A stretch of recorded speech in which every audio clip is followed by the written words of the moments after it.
आपके साथ प्रगति Thakur. India town news में आप सभी का स्वागत है। छत्तीसगढ़ हो या मध्य प्रदेश, इन दिनों चुनावी घमासान जोरों पर है और बड़े नेताओं की आवाजाही के साथ ही आरोप प्रत्यारोप का दौर भी बना हुआ है।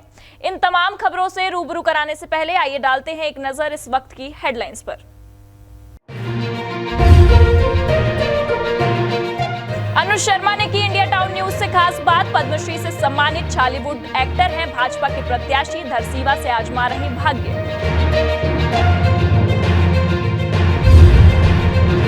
हमास के बाद विधानसभा चुनाव में हुई गजनी की एंट्री। फडणवीस ने भूपेश को कहा गजनी तो राज्यसभा सदस्य प्रमोद तिवारी ने मोदी पर लगाए आरोप। अपने सभी वादे भूली भाजपा। चुनाव में फिर आई सिख दंगों की याद। बरार के बयान पर भाजपा का पलटवार। पंजाब कांग्रेस के अध्यक्ष अमरिंदर सिंह ने कमलनाथ को दी क्लीन चिट।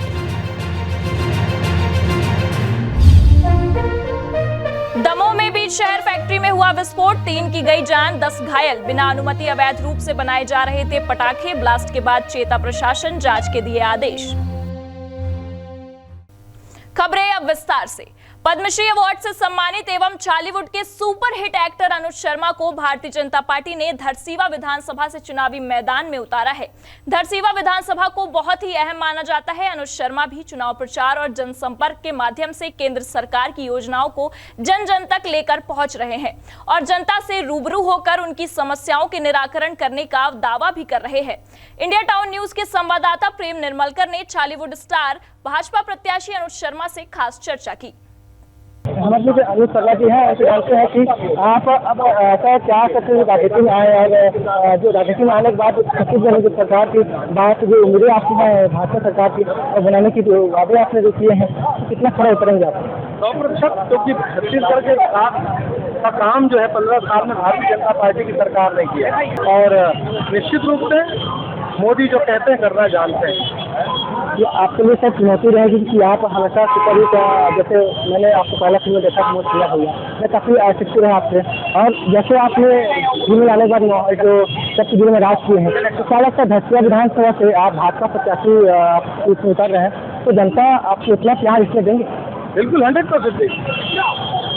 क्या कहेंगे सर जो छत्तीसगढ़ में जो बात हो रही है भाजपा की जो योजनाओं को लेकर के आने वाले विधानसभा चुनाव में जो सरकार बनने की योजना देखिए, सबसे पहले तो निष्क्रियता है, शराब का मुद्दा है, घोटालों से भरी हुई सरकार है, स्थानीय लोगों को रोजगार देने की बात है, ये सारी चीजें। तो आखिर क्या सर कि आप जो अपने युद्ध के माध्यम से सरकार की जो सरकार की योजनाओं को लेकर के बनाया है तो आप चाहते कि जनता चाहते जिस तरह से प्रत्याशित करेंगे आप? देखिए, जनता के बीच जाएंगे और उनका प्यार आशीर्वाद हमेशा मिलता आया है और जो वादे होंगे उसके निभाएंगे। अब नए चेहरे को मौका दिया है और विधानसभा क्षेत्र धरसीवा ऐसा है जहाँ पे अनुज शर्मा को उसके क्षेत्र नया हो जा रहा है तो जनता उसको कितना आशीर्वाद देती है। लगातार विवाद होने के बाद तो आप देखने वाले जाते हैं जनता के आशीर्वाद से सरकार किसकी बनती है और कितने भाजपा के प्रति कैसे जीत जाते हैं। मेरे सहयोगी विशेष केंद्र के साथ मैं Prem Nirmalkar, India town news, Jaipur, Chhattisgarh.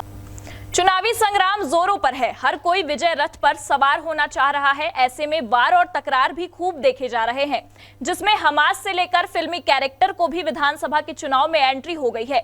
Bhupesh Baghel को देवेंद्र फडणवीस ने गजनी कहा तो जवाब देते हुए राज्यसभा के उप नेता प्रतिपक्ष एवं एआईसीसी के प्रदेश कांग्रेस मीडिया पर्यवेक्षक प्रमोद तिवारी ने इसे जनता का अपमान बता दिया।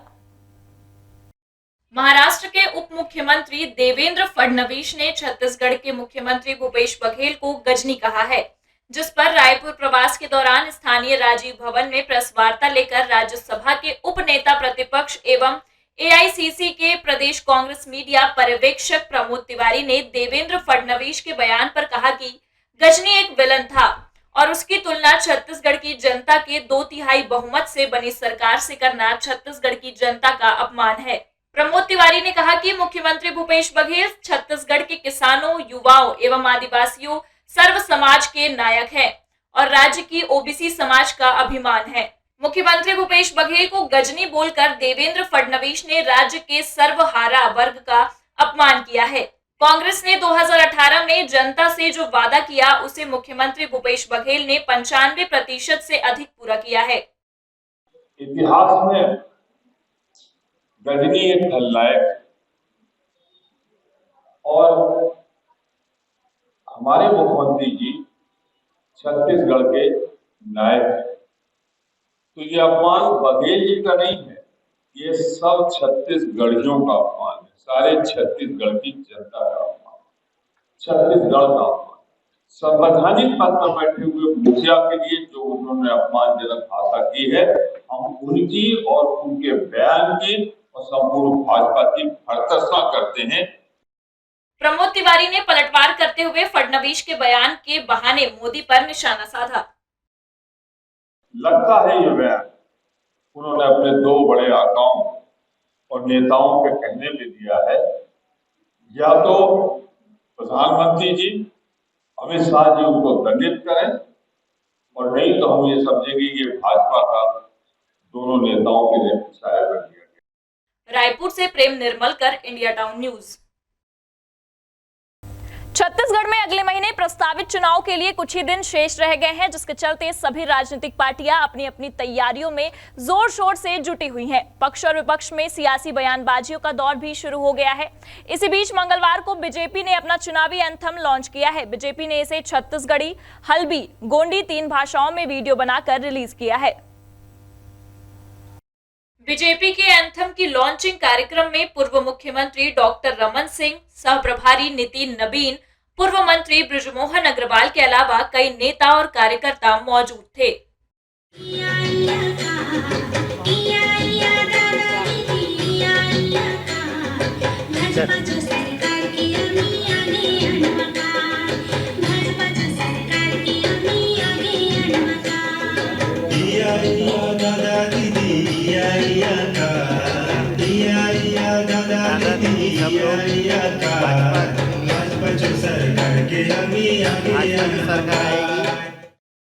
इस दौरान बृजमोहन अग्रवाल ने कहा कि छत्तीसगढ़ में धर्मांतरण को लेकर आक्रोश है, विकास कार्य शून्य हो गए हैं। जब हमारी सरकार थी तो सरगुजा में अनुसूचित जनजाति के नौजवानों को प्राथमिकता देकर शिक्षा देते थे, लेकिन कांग्रेस के आने के बाद वो भी बंद हो गई। हमारे समय में नक्सलवाद सिकुड़ रहा था, जो एक बार फिर बीच में आ गया है। पूरे देश में छत्तीसगढ़ भ्रष्टाचार के नाम से बदनाम हो चुका है। बृजमोहन अग्रवाल ने कहा कि लोग बीजेपी को जिताने के लिए तैयार हैं, चुनाव का इंतजार कर रहे हैं। वहीं पार्टी के चेहरे पर उन्होंने सामूहिक नेतृत्व की बात कही। सामूहिक नेतृत्व में चुनाव होगा, ये सैया जी ने कहा है, टीएस सिंहदेव जी ने कहा है, और जागदार चेहरे को सामने ला भी नहीं रहे। भारतीय जनता पार्टी का चेहरा तो कमल है, और भारतीय जनता पार्टी का चेहरा मोदी जी है, और भारतीय जनता पार्टी का हर कार्यकर्ता चेहरा है। रायपुर बीजेपी के 15 सालों में महानगर का स्वरूप ले रहा था। लोग आते थे तो कहते थे रायपुर बदल चुका है, चेन्नई, हैदराबाद, कोलकाता के जैसा बोलते थे। आज रायपुर गड्ढापुर, चाकूपुर हो गया है। 2003 में एक वातावरण बना था, कांग्रेस सरकार के खिलाफ आज वैसा ही वातावरण निर्मित हो गया है। 20 लाख से ज्यादा युवा निराश में डूब गए हैं। युवाओं को लगता है हमारा भविष्य कांग्रेस के राज्य में सुरक्षित नहीं है। पूर्व मुख्यमंत्री ने कांग्रेस पर बार बार चेहरे बदलने का आरोप भी लगाया।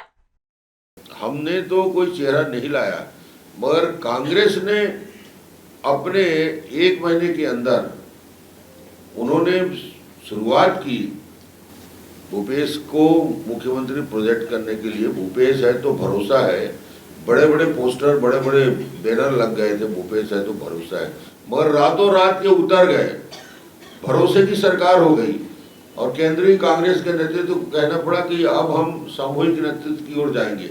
इसका मतलब ये है कि कांग्रेस ने भी सामूहिक नेतृत्व को स्वीकार किया है, और भारतीय जनता पार्टी तो पहले से ही सामूहिक नेतृत्व में हम चुनाव लड़ते रहे। रायपुर से Prem Nirmalkar, India town news. अब वक्त तो चला है एक ब्रेक का। ब्रेक के बाद देखेंगे देश प्रदेश से जुड़ी कुछ और खबरें।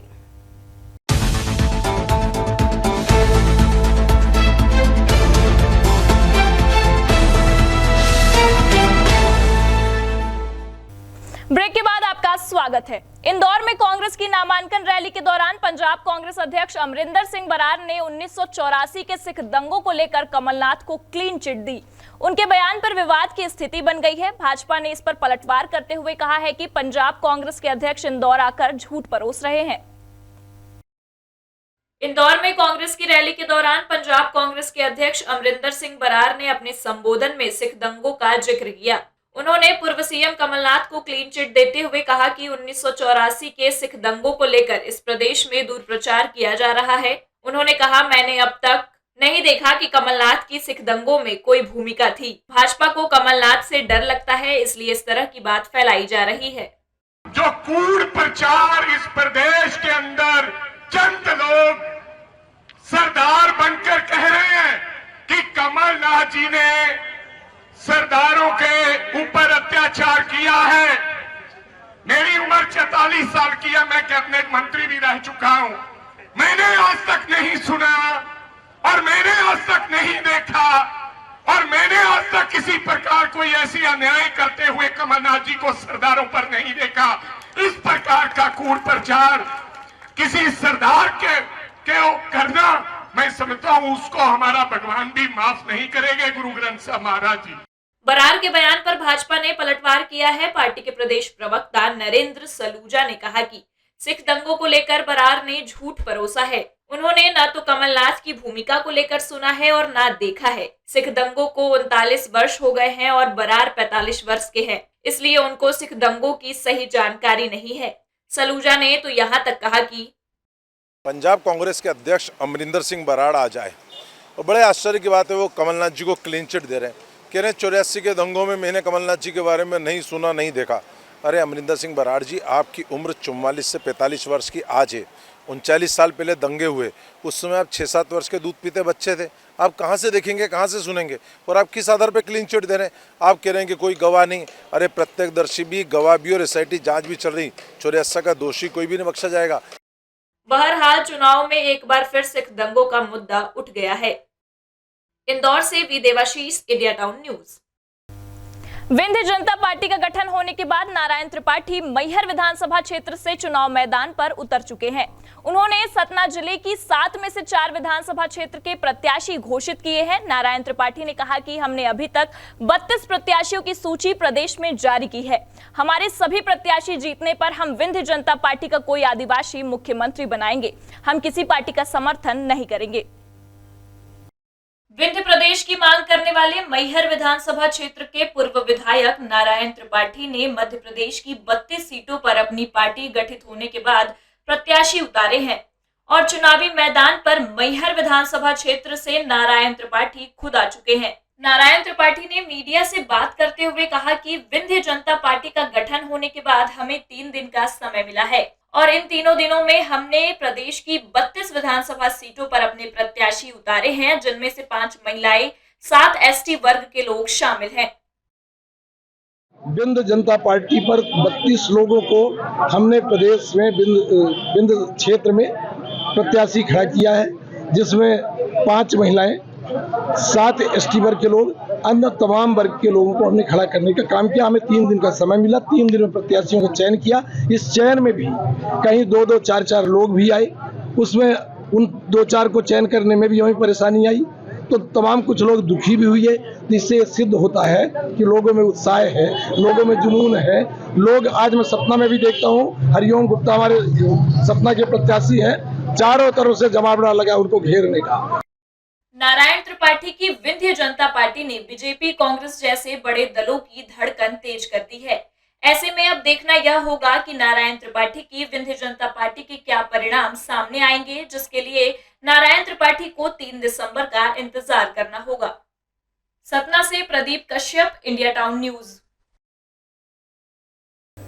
मध्य प्रदेश के सागर जिले की देवरी विधानसभा क्षेत्र से गोंडवाना गणतंत्र पार्टी के प्रत्याशी रजत दीवान हैं, जो पहले कांग्रेस पार्टी में हुआ करते थे। उन्होंने कांग्रेस को क्यों छोड़ा और आगामी चुनाव की किन मुद्दों को लेकर वे जनता के बीच है, इस पर रजत दीवान से इंडिया टाउन न्यूज के जिला ब्यूरो सतीश सेन ने की खास बातचीत। आज हमारे साथ देवरी विधानसभा क्षेत्र के गोंडवाना गणतंत्र पार्टी से रजत दीवान हैं। उन्होंने देवरी एसडीएम कार्यालय में उपस्थित होकर गोंडवाना गणतंत्र पार्टी से अपना नामांकन दाखिल जमा किया है। देवरी विधानसभा एक आदिवासी बाहुल्य विधानसभा है और यहाँ लगभग 70,000 के आसपास आदिवासी वोटर और 35,000 के लगभग हमारे ऐसी समाज के वोटर निवास करते हैं। और निश्चित तौर पर विगत वर्षों से हम देखते आ रहे हैं, आज़ादी के बाद से आज दिनांक तक देवरी विधानसभा में ना किसी एसटी के व्यक्ति को यहाँ टिकट दिया गया, ना किसी एससी वर्ग के व्यक्ति को टिकट दिया गया।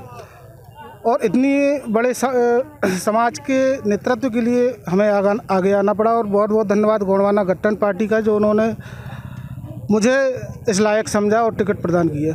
किन किन मुद्दों को लेकर आप चुनाव लड़ेंगे? हमारा सबसे प्रमुख मुद्दा है विस्थापन।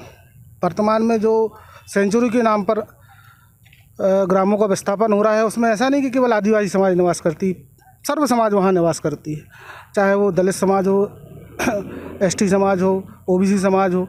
तो सरकार के पास जानवरों के लिए जगह है, लेकिन वहाँ से एक पूरी संस्कृति को मिटाना ये कहाँ तक गलत है, इन सभी मुद्दों को लेकर। और सबसे मुख्य शिक्षा, स्वास्थ्य, रोजगार और भ्रष्टाचार। वर्तमान समय में भ्रष्टाचार चरम सीमा पर है। क्या लग रहा है, समीकरण किस ओर जाएंगे? बिल्कुल निश्चित रूप से तीसरा विकल्प जनता के सामने है और तीसरा विकल्प ही जीत कर आएगा गोंडवाना गठबंधन पार्टी के रूप में। जनता के सहयोग के आशीर्वाद की आवश्यकता है। और ये आपको जनता चुनती है तो आप उन किन विकास के मुद्दों को लेकर विकास? मूलभूत सुविधाओं पर सबसे पहले ध्यान दिया जाएगा। वर्तमान समय में जो सुविधाएं यहाँ न देवरी में उपलब्ध हैं, न केसली में उपलब्ध है, न टड़ा में, न सैदपुर में, इन सभी मूलभूत सुविधाओं को लेकर सबसे पहले हम लोग की प्राथमिकता रहेगी। मूलभूत सुविधाओं को लेकर काम करें। जहाँ रोड नहीं है वहाँ रोड बनवाया जाए, जहाँ पीने की पानी की व्यवस्था नहीं हो, पानी की व्यवस्था की जाए। जहाँ महिला डॉक्टर नहीं है अस्पताल में, वहाँ महिला डॉक्टर की व्यवस्था की जाए। और कई हॉस्पिटल तो ऐसे हैं, चाहे आप टड़ा उप स्वास्थ्य केंद्र चले जाएँ, वहाँ आज दिनांक अभी भी आप चले जाएँ तो डॉक्टर नहीं मिलेगा आपको।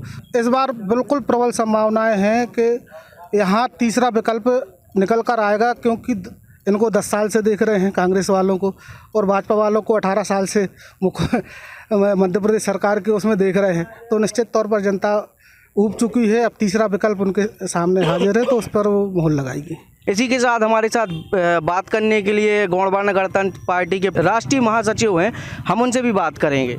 हमारे गोंडवाना गणतंत्र पार्टी के जो संस्थापक दादा हीरा सिंह मरकाम थे, उनका एक सपना था कि मध्य प्रदेश और छत्तीसगढ़ में गोंडवाना गणतंत्र पार्टी की सरकार बने। उसी को लेकर के आज मध्य प्रदेश और छत्तीसगढ़ में हमने बहुजन समाज पार्टी से हमने गठबंधन किया।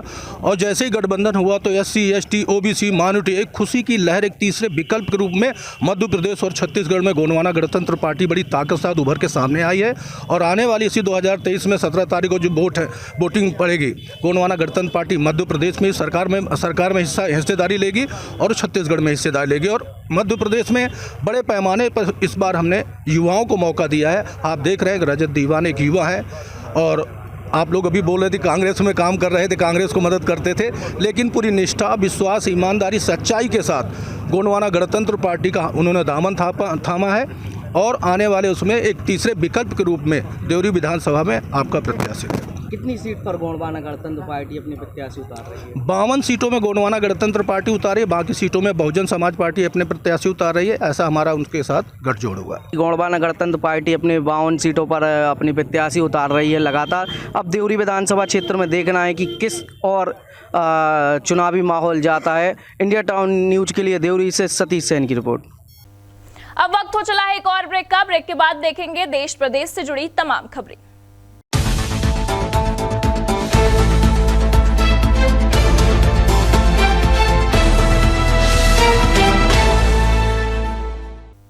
ब्रेक के बाद एक बार फिर आपका स्वागत है। दमोह शहर के बीचों बीच अवैध रूप से संचालित की जा रही पटाखा फैक्ट्री में जबरदस्त विस्फोट हुआ, जिसके बाद यहां आग लग गई। मिली जानकारी के अनुसार इस हादसे में 3 लोगों की जान जाने की पुष्टि प्रशासन ने कर दी है, जबकि तकरीबन 10 लोग घायल हैं, जिनका उपचार कराया जा रहा है। हादसे की खबर के बाद कलेक्टर और जिला पुलिस अधीक्षक पूरे मामले पर नजर रखे हुए हैं। दमोह कोतवाली थाना के अंतर्गत बड़ा पुल के समीप एक अवैध रूप से संचालित फैक्ट्री में अचानक धमाका होने से अफरा तफरी का माहौल निर्मित हो गया। काफी दूर दूर तक लोगों को धमाके की आवाज सुनाई दी। तो धमाके के बाद जहां पर फैक्ट्री संचालित होती थी, वहां पूरा घर मलबे में तब्दील हो गया। घटना की जानकारी आसपास के लोगों को मिलने के बाद तत्काल ही लोगों ने वहां पहुंचकर घायलों को बाहर निकालना शुरू किया। वहीं पुलिस और जिला प्रशासन को भी मामले की जानकारी दी गई, जिसके बाद पुलिस अधीक्षक सुनील तिवारी एवं कलेक्टर मयंक अग्रवाल ने भी मौके पर पहुंचकर SDRF टीम के माध्यम से रेस्क्यू शुरू कराया। इसके बाद घायलों को बाहर निकाला गया। प्रशासन ने अभी तक 3 लोगों की मौत होने की पुष्टि की है, तो तो वहीं 10 लोगों के घायल होने की खबर है। घायलों का इलाज जिला अस्पताल में किया जा रहा है।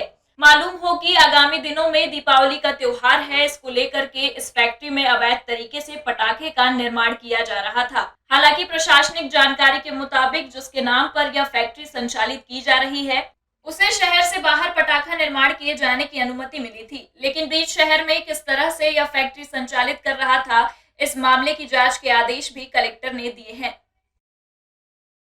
13 लोगों की बॉडी मिली है, जिसमें से 3 डेड है और 10 का इलाज चल रहा है। ये बिल्कुल ही इलीगल फैक्ट्री थी, क्योंकि रिहायशी इलाकों में कोई फैक्ट्री होती नहीं है और सभी लोगों को जिनको फैक्ट्री का जो अनुमति है वो इमलिया के करीब में दिए हुआ है, फैक्ट्री की अनुमति वहाँ पे दी हुई है।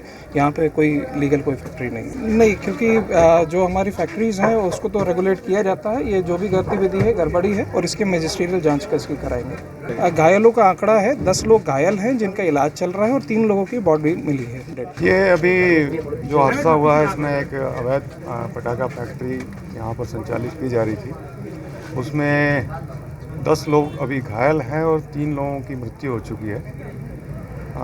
अब इस सब की जांच कलेक्टर साहब द्वारा आदेशित कर दी गई है, जिसमें मजिस्ट्रियल जांच कराकर ये सारे फैक्ट्स कलेक्ट किए जाएंगे कि इसके लिए किसकी जिम्मेदारी। ये पुलिस मॉनिटरिंग जो करती है वो लाइसेंस वाली करती है। अवैध फैक्ट्रियों की अभी ऐसी कोई मॉनिटरिंग ऐसा नहीं होती, लेकिन हाँ ये लोग जहाँ चला रहे थे इसीलिए इसकी मजिस्ट्रियल जांच अभी आदेशित की। इसी सब की जांच के लिए मजिस्ट्रियल जांच आदेशित कर दी गई है। वो सारे फैक्ट्स उसमें आ जाएंगे, तब जो भी जिम्मेदार पाया जाएगा उस पर कार्रवाई की जाएगी। मामले की जानकारी लगने के बाद मध्य प्रदेश शासन के पूर्व वित्त मंत्री और भाजपा प्रत्याशी जयंत मलैया, कांग्रेस के दमोह विधायक और वर्तमान प्रत्याशी अजय टंडन ने भी मौके पर पहुंचकर घटना का जायजा लिया, साथ ही दोषियों पर कार्रवाई की बात भी कही। दमोह से Vivek Sen, India town news. Rewa में मानवता की सारी हदें पार करने का एक मामला सामने आया है, जहां नशा मुक्ति केंद्र में एक व्यक्ति के साथ प्रताड़ना की सारी हदें पार करते हुए संचालक द्वारा दुष्कर्म करने का मामला सामने आया है। आरोप है कि उसके साथ बुरी तरह से मारपीट भी की गई। फिलहाल पीड़ित को इलाज के लिए रीवा के संजय गांधी अस्पताल में भर्ती कराया गया है। पुलिस ने इस मामले में 2 आरोपियों को गिरफ्तार किया है। संचालक सहित 2 आरोपी अभी भी फरार हैं। पुलिस मामले की जांच कर रही है। रीवा के विश्वविद्यालय थाना क्षेत्र स्थित संकल्प नशा मुक्ति केंद्र, जहां पर एक व्यक्ति के साथ मानवता की सारी हदें पार करते हुए संचालक द्वारा अपने साथियों के सहयोग से उसके साथ दुष्कर्म की घटना को अंजाम दिया गया। पीड़ित गुड़ के ग्राम पंचायत गढ़वा का निवासी है, जो नशे का आदी था और उसकी लत छुड़वाने के लिए परिजनों ने उसे संकल्प नशा मुक्ति केंद्र में करीब 2 साल पहले भर्ती कराया था। घटना को लेकर पीड़ित ने अपनी आप बीती बताते हुए कहा कि वहां उसे काफी प्रताड़ित किया गया। लोहे की रॉड से उसके पंजों में चोट पहुंचाई गई। उसने बताया कि वहां के संचालक रविंद्र अवस्थी ने उसके साथ वहां पर बड़ी ही बेरहमी से अपने 4-5 साथियों के साथ दुष्कर्म किया। ऐसा उसके साथ कई बार किया गया। पीड़ित को परिजनों से मिलने नहीं दिया जाता था। ये पंजों में चोट, पंजों की एड़ी से चोट की है, उसमें एसिड डाले, फिर लोहा डाले। जब सूजन आ गई उसके बाद उसमें लोहा डालते थे। मेरे साथ रविंद्र अवस्थी ने दुष्कर्म किया है।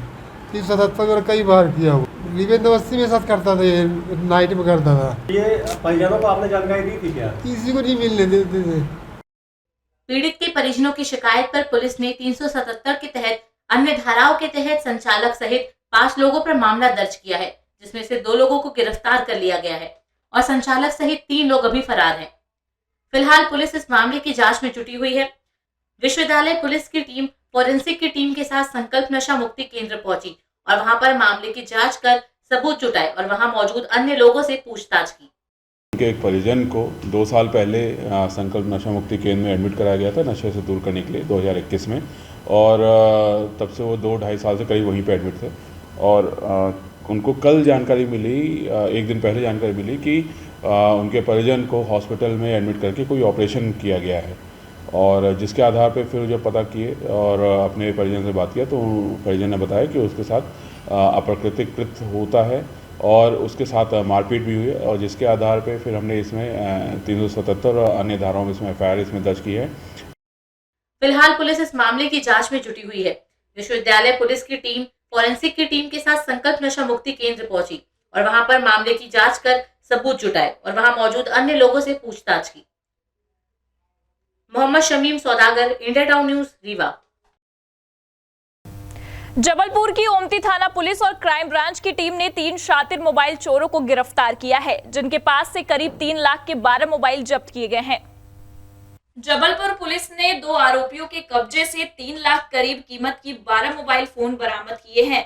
ओमती सीएसपी पंकज मिश्रा ने बताया कि ओमती थाना क्षेत्र में पिछले दिनों एक व्यक्ति का मोबाइल चोरी किया गया था, जिसके बाद उसने थाने में पहुंचकर पूरे मामले की शिकायत की थी।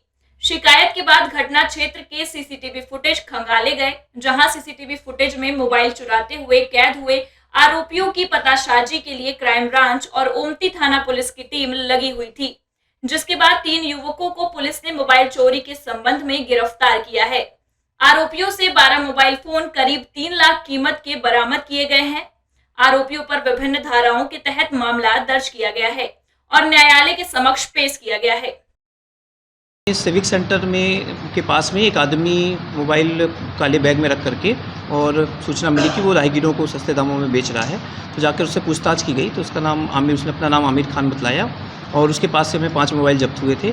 उसके बाद हमने उससे और पतासाजी की कि उसके साथी दारानों के संबंध में भी, तो उसने बताया कि उसके एक और साथी एफाज अंसारी हैं।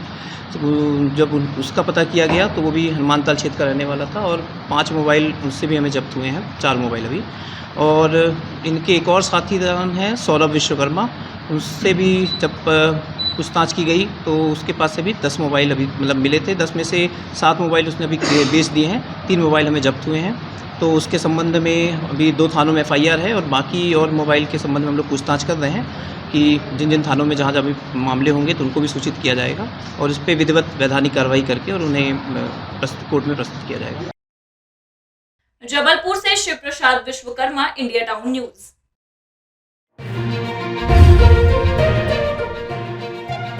हॉट सीट रायपुर पश्चिम के सिटिंग MLA से इंडिया टाउन न्यूज की खास बात, पूर्व मंत्री राजेश मुणत को दे रहे फिर से चुनौती, जीत का है भरोसा।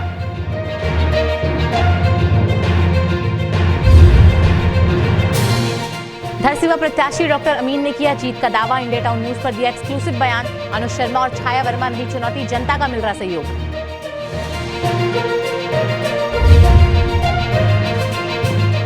घंटे भर अटकी रही सांसद में श्रद्धालुओं की जान, अचानक रुका हवा में उड़न खटोला। डोंगरगढ़ बम्बलेश्वरी मंदिर के रोपवे में आई खराबी, मशक्कत के बाद लोगों को उतारा। अब खबरें विस्तार से। रायपुर पश्चिम विधानसभा सीट में इस बार कांटे की टक्कर देखने को मिल रही है। जहां कांग्रेस ने वर्तमान विधायक विकास उपाध्याय को फिर से मौका दिया है, तो वहीं भाजपा ने पूर्व 15 साल सरकार में मंत्री रहे राजेश मुणत को मैदान में उतारा है।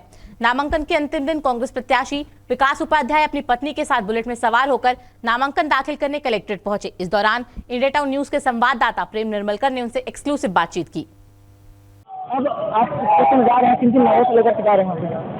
ये मांग जनता की भलाई, जनता की सोच को लेकर है। कांग्रेस पार्टी लगातार ऐसी योजनाएं ला रही है जिससे कांग्रेस आम आदमी को फायदा पहुंचा रही है। सरकार की योजना को लेकर विफल बता रहे हैं और आप सरकार की जो महत्वपूर्ण योजना है इन मुद्दों को लेकर जाएंगे। आपकी शादी हो गई? हाँ जी। धर्म पत्नी से पूछना, आज 500 रुपये में गैस टंकी की घोषणा हुई है। हाँ, कितनी खुश है?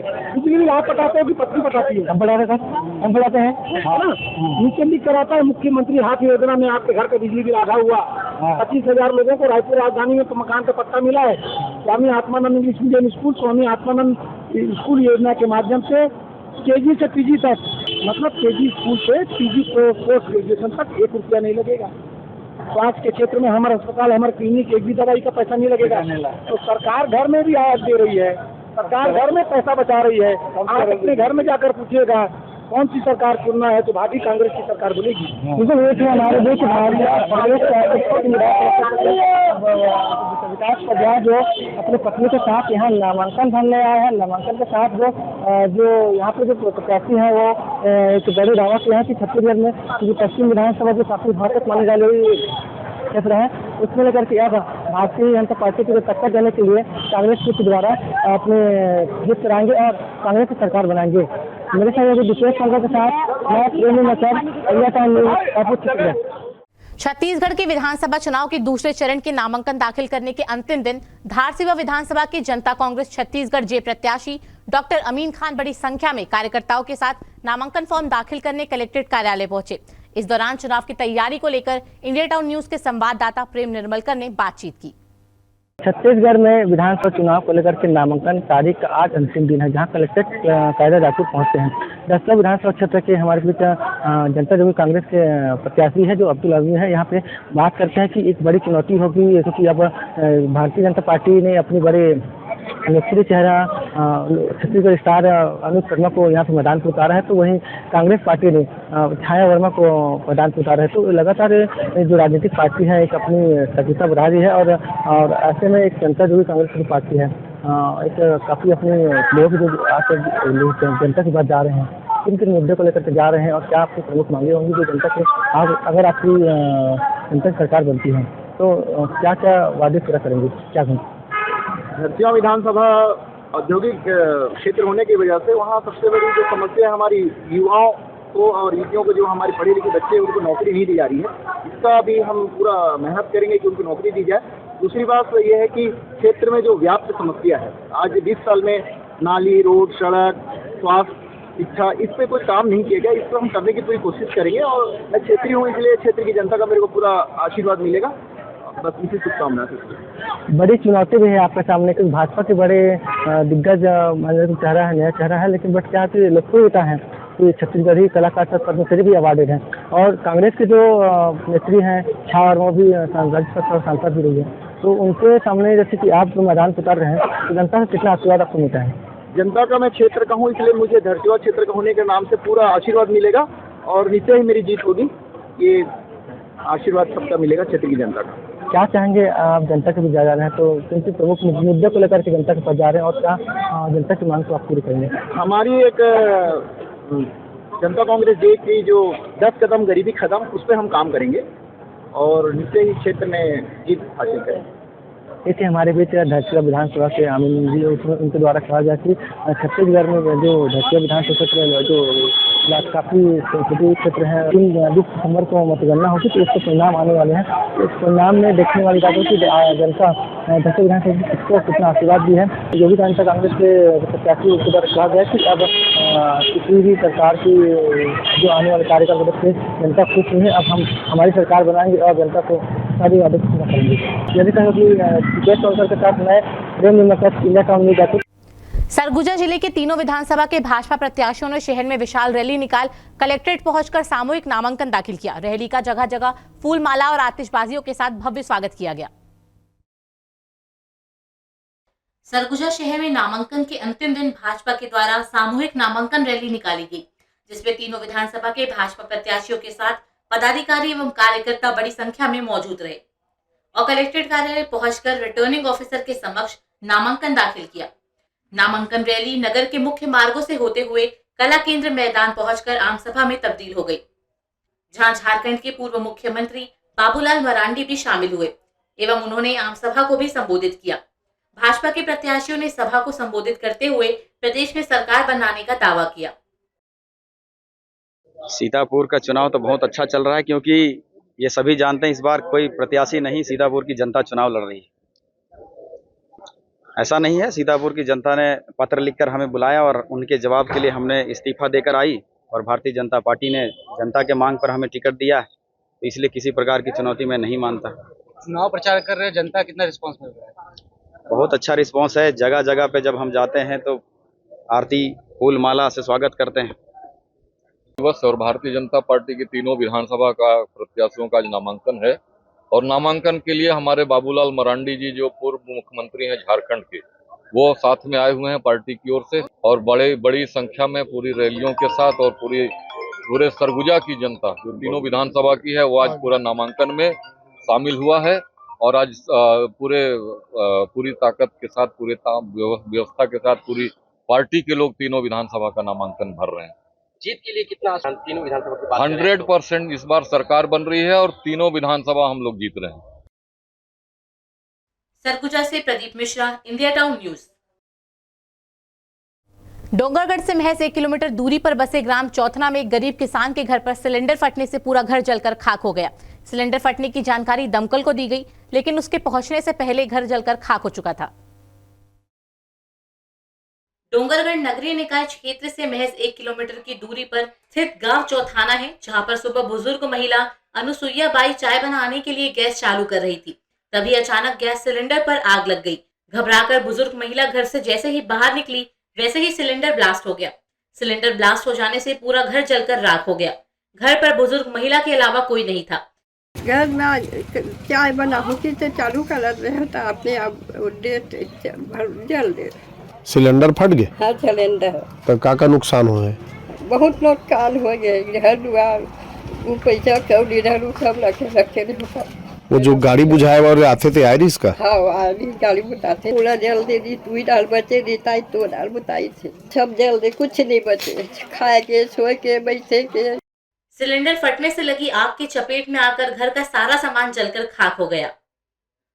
Sachin Jambulkar, India town news, Dongargarh. अब वक्त तो चला एक ब्रेक का। ब्रेक के बाद देखेंगे देश प्रदेश से जुड़ी तमाम खबरें।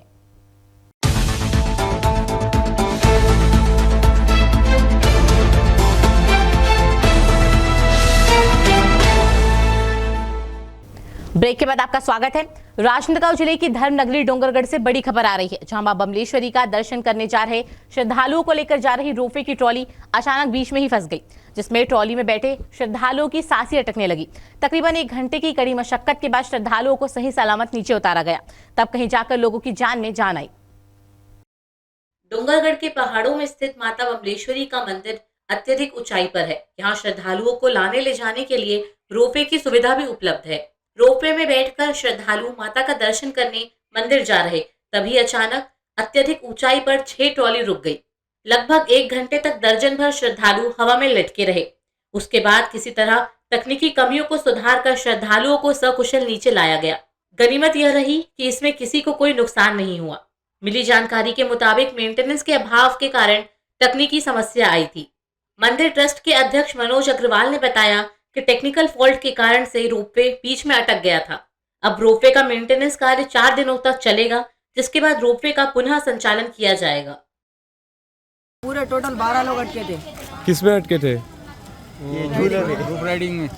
अच्छा, तो उसके बाद फिर नीचे कितने समय में आए आप लोग? 1 घंटा।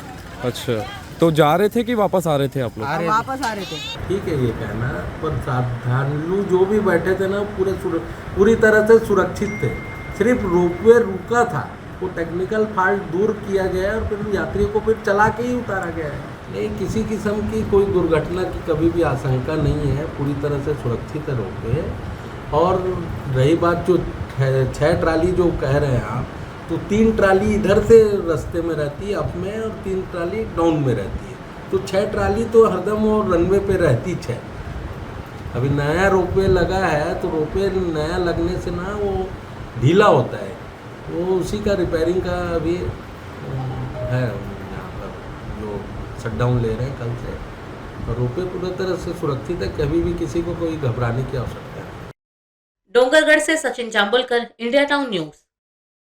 छत्तीसगढ़ के बालोद जिला में चुनावी सरगर्मियां बढ़ती जा रही है। भाजपा और कांग्रेस पार्टी एक दूसरे से मजबूत होने के लिए डोर टू डोर कैंपेन चलाते हुए युवा, किसान, मजदूर और महिला शक्ति सहित सभी वर्गों से संपर्क साध रही है। कांग्रेस और भाजपा के स्टार प्रचारकों के छत्तीसगढ़ में लगातार आगमन से चुनावी सरगर्मियां तेज हो गई है, तो वहीं दोनों पार्टी के कार्यकर्ता इन विधानसभा चुनाव में अपनी भूमिका बखूबी निभा रहे हैं और प्रत्याशी के साथ वोटर के घर घर जाकर समर्थन मांग रहे हैं और प्रत्याशी के पक्ष में मतदान करने की अपील कर रहे हैं। जब बालोद ब्लॉक में हर जगह हमारी प्रत्याशी संगीता सिन्हा जी के साथ में दौरे में गए थे और लोगों से रूबरू हुए थे, तो वहाँ हमें बहुत ही अच्छा प्रतिसाद मिल रहा है किसानों का, खास करके किसानों का। और गांव में तो एक और जो घोषणा की है इन्होंने कि जो खेतीहर मजदूर है, जिनको पहले सालाना 7,000 रुपये मिला करता था, अभी उन्होंने घोषणा की कि 10,000 रुपया होगा। इसलिए खेतीहर मजदूर और किसानों में भारी उत्साह है और उन लोगों का पूरा मन, ये जो झुकाव है, और वो लोग मन बना चुके हैं कि इस बार हमें फिर से कांग्रेस की सरकार बनाना है। भारतीय जनता पार्टी का कार्यकर्ता सिर्फ चुनाव के समय नहीं, लगातार चुनाव के बाद 5 वर्ष तक परिश्रम करता है, जनता की सेवा करता है। और भारतीय जनता पार्टी में मैं युवा मोर्चा का हूँ, युवा भाजपा की रीढ़ होता है और भारतीय जनता युवा मोर्चा का प्रत्येक कार्यकर्ता लगातार जनता के बीच में जा रहा है। हम लोगों ने कल से पार्टी की बैठकें बुलाई है युवा मोर्चा की, और युवा मोर्चा को डोर टू डोर युवाओं से संवाद करने का हम लोगों ने कार्यक्रम दिया है, क्योंकि छत्तीसगढ़ की सरकार ने युवाओं के साथ एक बड़ा छल किया है। लोगों को रोजगार देने की बात की थी, ना रोजगार दिया है। बेरोजगारी भत्ता देने की बात की थी, उसमें भी अनेक नियम लगाकर बेरोजगारी भत्ता नहीं देने का काम किया है, वादा खिलाफी की है। ऐसे अनेक मुद्दों को लेकर युवा मोर्चा नीचे स्तर तक युवाओं से संवाद करेगा। और बालोद से Khilawan Chandrakar, India town news. आगामी 7 नवंबर को होने वाले विधानसभा चुनाव में कुछ ही दिन शेष हैं। विधानसभा चुनाव को देखते हुए खैरागढ़ विधानसभा क्षेत्र में भी चुनावी सरगर्मी तेज हो गई है। यहां भी दो प्रमुख पार्टियों कांग्रेस और भाजपा में मुख्य मुकाबला देखा जा रहा है। दोनों ही पार्टियां जीत के लिए जोर लगा रही हैं। खैरागढ़ विधानसभा क्षेत्र से अपनी पार्टी के प्रत्याशी को जीत दिलाने के लिए महिलाओं ने मोर्चा संभाल लिया है। बिहार औरंगाबाद से आए जिला महिला मोर्चा पदाधिकारियों के आने से महिला मोर्चा कार्यकर्ताओं में अपार उत्साह देखा जा रहा है, जो नगर के वार्डों में गांव में घूम घूम कर अपनी पार्टी के उम्मीदवार को जिताने की अपील कर रही हैं। बिहार औरंगाबाद से आई वनिता सिंह ने मीडिया से चर्चा करते हुए कहा कि मोदी जी ने महिलाओं नारी शक्ति के लिए बहुत काम किया है, महिलाओं में ऊर्जा का संचार हुआ है। मोदी जी का मुद्दा तो महिलाओं के लिए इतना ज़्यादा हुआ है, उसको लेकर के महिलाएं में इतनी ज़्यादा ऊर्जा मिला है, इतना शक्ति मिला है। नारी शक्ति के लिए उन्होंने अनेक कार्य किए हैं, जिससे महिलाएं इतना ऊर्जावान हो चुकी है और सबको इतना शक्ति मिल रहा है कि घर घर महिलाएं का एक ही नारा है, जय मोदी तय मोदी। वहीं नीलिमा गोस्वामी ने बताया कि प्रधानमंत्री नरेंद्र मोदी के जो कल्याणकारी कार्य हैं, उन्होंने जो महिलाओं के लिए किया है, जो विकास के कार्य हुए हैं, उन्हीं कार्यों को लेकर हम शहर सहित ग्रामीण क्षेत्रों में लेकर जा रहे हैं।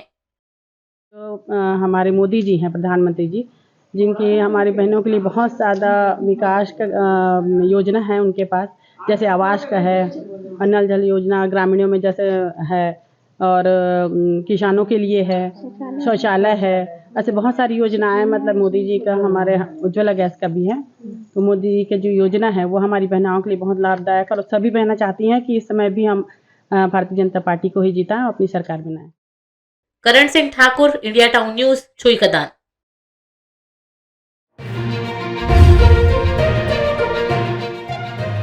मनोज तिवारी का कांग्रेस पर करारा प्रहार। आतंकवादियों पर हमास को सपोर्ट कर रही कांग्रेस, राम मंदिर के मुद्दे पर भी किया तीखा हमला।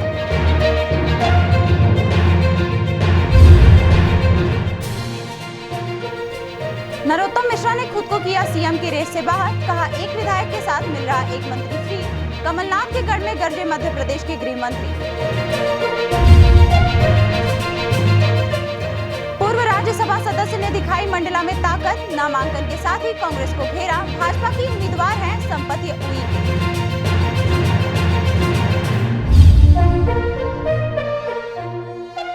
रीवा में दिखा सिद्धार्थ तिवारी और कपिध्वज सिंह का जलवा, समर्थकों के साथ निकली रैली, विरोधियों को पस्त करने का किया दावा।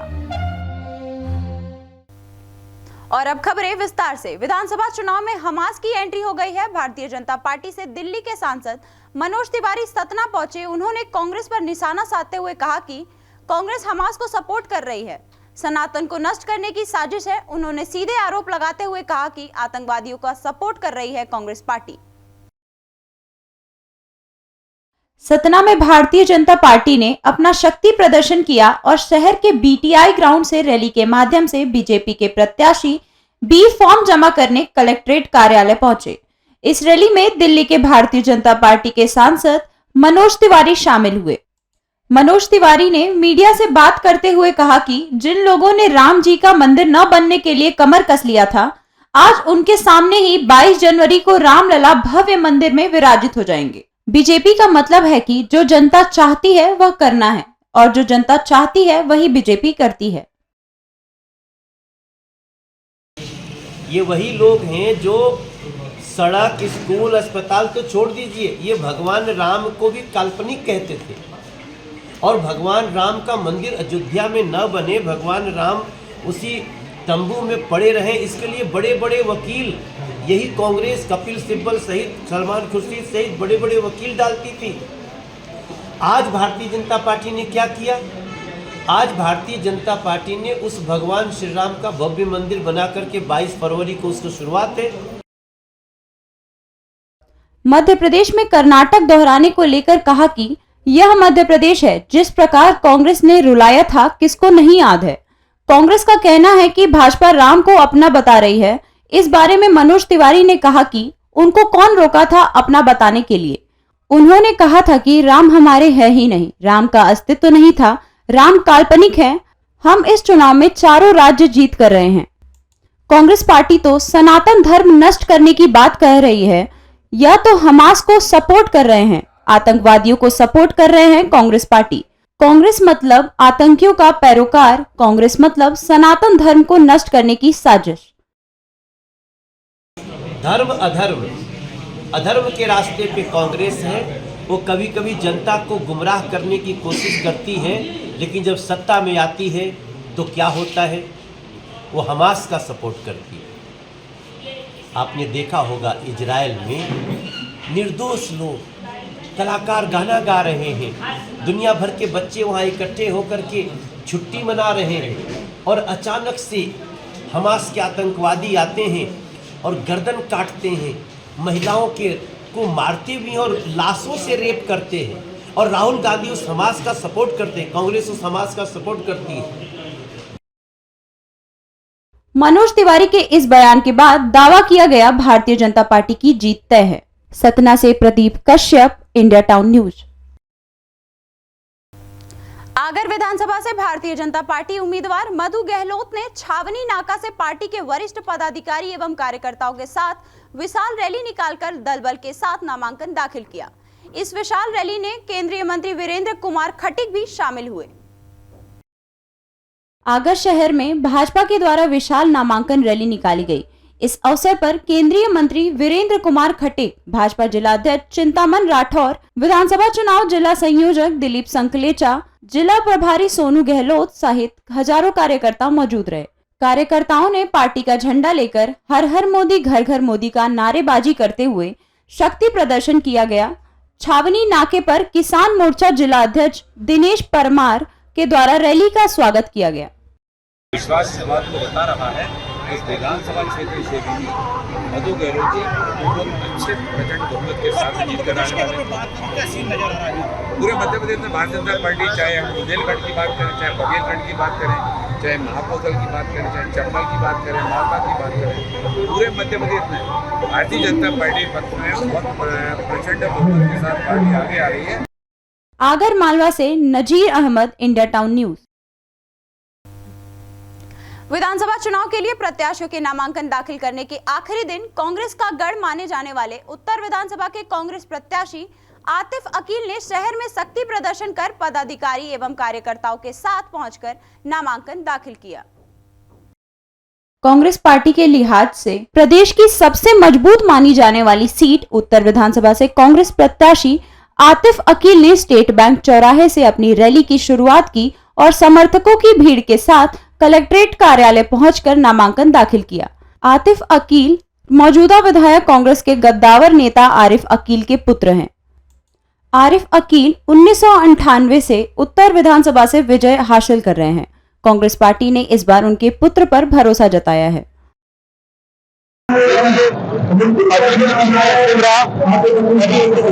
जो लोग हैं उन्होंने मुझे समर्थन दिया, उन्होंने पापा से कहा कि मुझे लड़ना चाहिए इलेक्शन, तो उन्होंने सपोर्ट करा और पब्लिक भी मेरे साथ है, पूरा समर्थन है। और मालिक ने कहा कि कांग्रेस जैसे यहाँ पर क्षेत्र में जीते। भोपाल से Farhan Khan, India town news. Madhya Pradesh में भाजपा सरकार के मुख्यमंत्री चेहरे को लेकर कई लोगों के नाम सामने आ रहे थे। वहीं मुख्यमंत्री के प्रबल दावेदार वाला चेहरा नरोत्तम मिश्रा ने अपने आप को दौड़ से अलग कर लिया है। उन्होंने अपने संबोधन के दौरान कहा, विधायक के साथ मंत्री भी फ्री मिल रहा है। मध्य प्रदेश में मुख्यमंत्री की दौड़ में गृह मंत्री नरोत्तम मिश्रा के नाम का भी जिक्र जोर शोर पर होता था।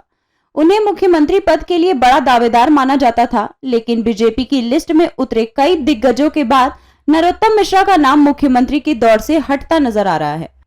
कमलनाथ के गढ़ में सभा करने पहुंचे गृह मंत्री नरोत्तम मिश्रा ने खुद को मुख्यमंत्री पद से बाहर बताया है और इशारों इशारों में कहा कि विधायक चुने, आपको मंत्री फ्री मिलेगा। आप सब लोग भैया को जिताओगे, कमल का बटन दबाओगे, एक के साथ एक फ्री मिलेगा, विधायक के साथ मंत्री फ्री मिलेगा आपको। मेरे दरवाजे भी बंटी के साथ ही आपके लिए भोपाल में 24 घंटे खुले रहेंगे। आप तो सिर्फ कमल का बटन दबाओ। छिंदवाड़ा से Nagendra Singh Sakravar, India town news. अब वक्त हो चला है एक ब्रेक का। ब्रेक के बाद देखेंगे देश प्रदेश से जुड़ी कुछ और भी खबरें।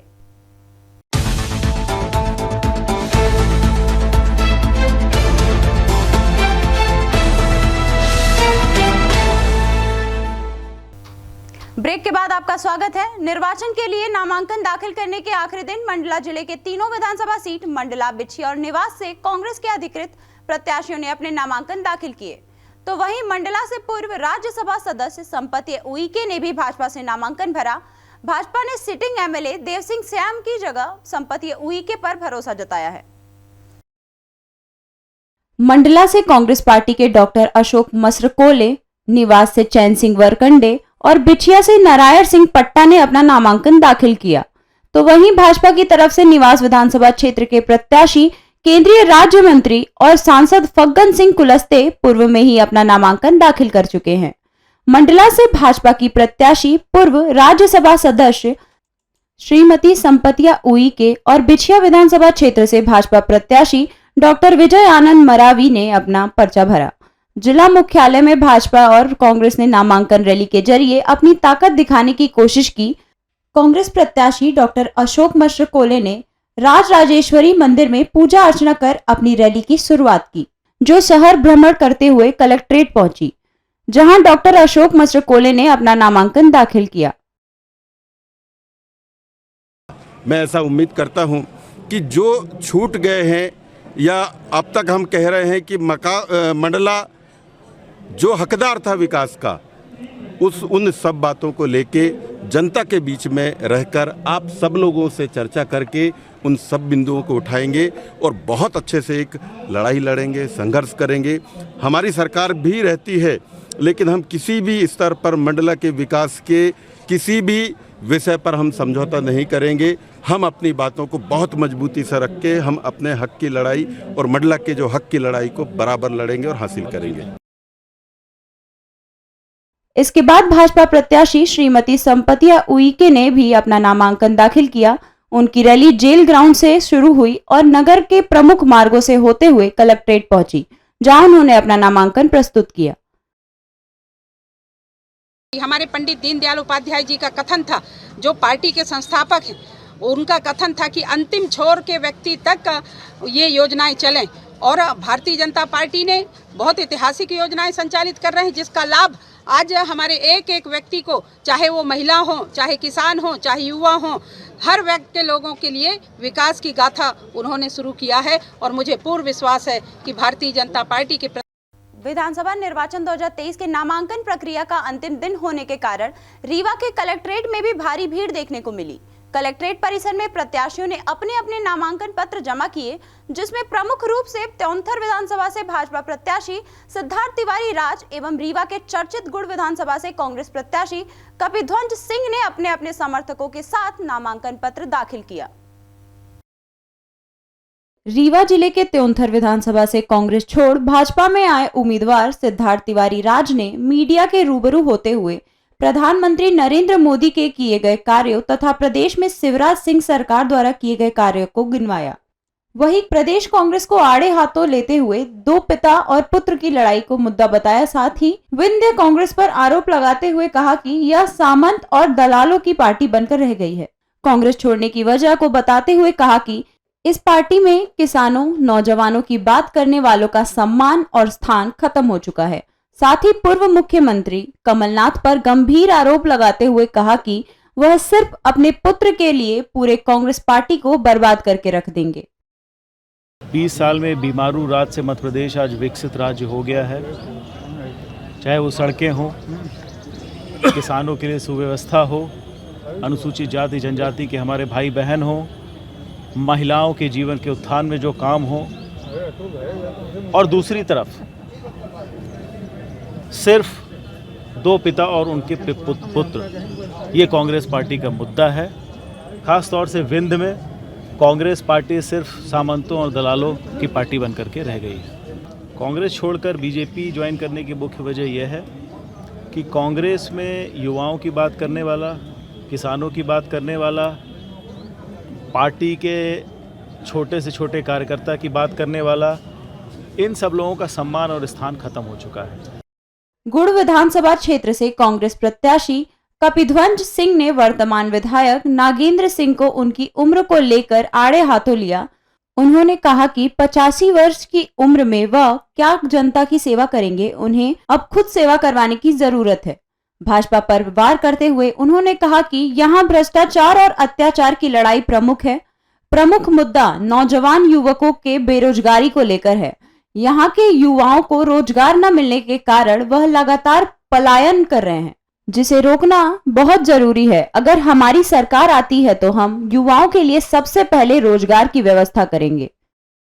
ये बात समझ से परे है कि भारतीय जनता पार्टी ने एक ऐसे व्यक्ति को क्यों चुना जो 85 वर्ष के हो चुके हैं और जनता की सेवा करने के लिए असमर्थ हैं। जो गुड़ विधानसभा क्षेत्र में भ्रष्टाचार और अत्याचार है, इससे यहाँ की जनता मुक्ति पाना चाहती है।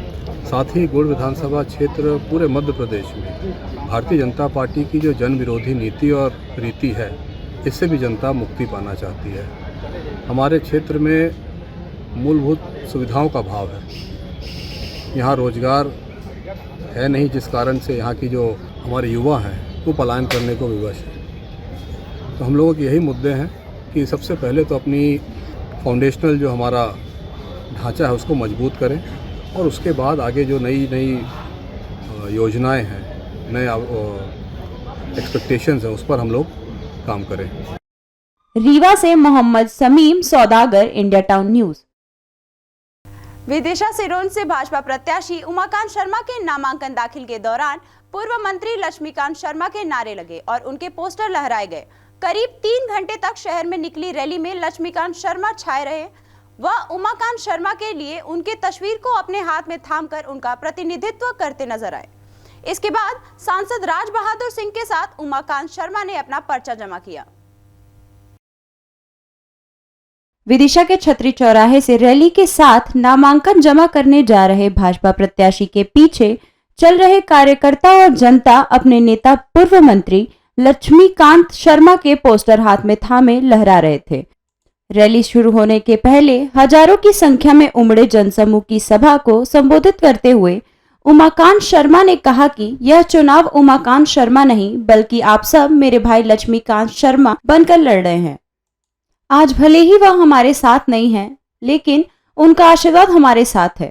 भाजपा के नेता रमेश यादव ने कहा कि हम सबको लक्ष्मीकांत शर्मा बनकर सिरोंज लटेरी क्षेत्र के चिंता करने वाले, उनकी परछाई के रूप में काम करने वाले उमाकांत शर्मा की उंगली पकड़कर चुनाव लड़ना है।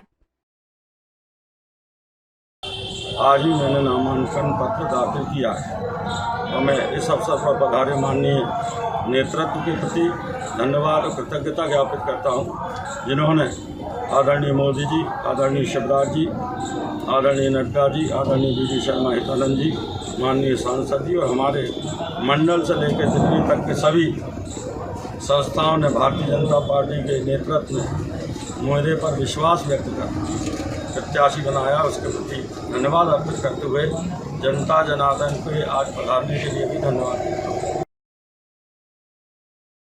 इस दौरान सांसद राज बहादुर सिंह के साथ कुरवाई के पूर्व विधायक वीर सिंह पवार, रघुनाथ सिंह रघुवंशी सहित जनप्रतिनिधिगण एवं भाजपा के वरिष्ठ नेतागण उपस्थित रहे। तो वहीं कांग्रेस प्रत्याशी के गगनेंद्र रघुवंशी के ताऊ पूर्व मंडी अध्यक्ष लटेरी के पुत्र वीरेंद्र रघुवंशी ने रघुवंशी समाज के बैनर तले प्रतिष्ठित नेताओं और परिवारों के साथ भाजपा उम्मीदवार उमाकांत शर्मा का स्वागत सम्मान कर अपना समर्थन प्रदान किया। सिरोंज से जफरुल्ला, इंडिया टाउन न्यूज। ये थी अब तक की खबरें। हमारे फटाफट खबरों का बुलेटिन और सभी खबरें विस्तार से देखने के लिए आप जुड़े रहे इंडिया टाउन न्यूज के साथ। अब मुझे दीजिए इजाजत। नमस्कार।